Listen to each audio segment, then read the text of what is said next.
Today we will be talking about, is light a wavelength, a particle, or a wave of particles?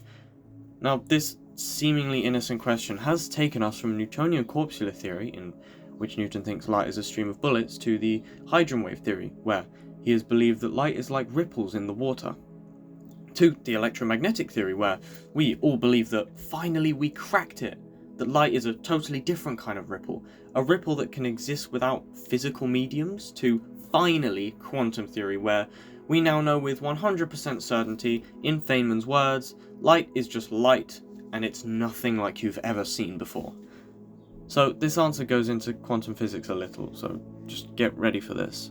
And first off, the question came to be in 1665. The Italian physicist Francesco Maria Grimaldi discovered the phenomenon of light diffraction and pointed out that it resembles the behavior of waves.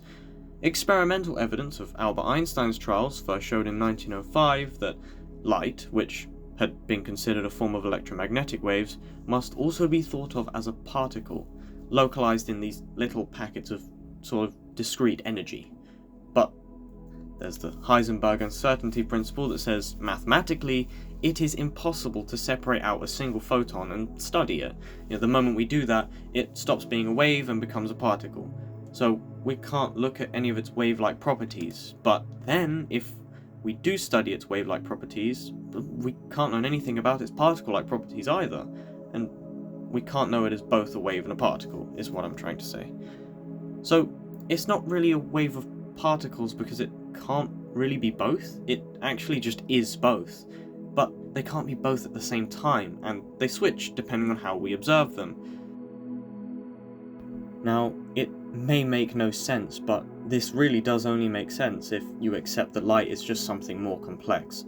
Something that, from a certain perspective, looks wave-like, and from another perspective looks particle-like.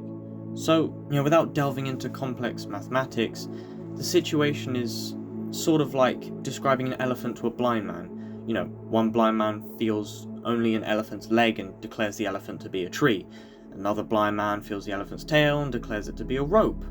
Another feels a tusk and declares it to be a spear. All the blind men are partially right and also partially wrong because they don't have that 100% complete information. But how do you really explain an elephant to a blind man without him climbing all over him and, basically feeling every single inch of that elephant for himself? A good way to compare it is we'll start with how light could be a wave using Young's double slit experiment. So you fire a beam of light through two very, very small slits and then onto a white plate or a photographic plate. And when each piece of light, which is known as a photon, hits the plate, it makes a single point-like mark, indicating that the photon interacted with the plate as a particle. But overall, the way the pattern on the plate is interfering, it's only really possible to have something like this if the light is a wave. The interference is the result of basically two beams of light being created by two slits, which spread out from the slits, and they start to interfere with each other. Now, one quite major indicator that photons can also be a particle alongside being a wavelength is that photons have momentum. So when light bounces off of an object, you do actually impart a very, very, very tiny force onto it. You can see it when photons from the sun may actually be causing its outer layer to slow down. And while it's not completely confirmed yet, so don't take it from me, but we do know that photons from the sun do collide with dust in space and cause them to slow down. This is actually called the Poynting-Robertson effect.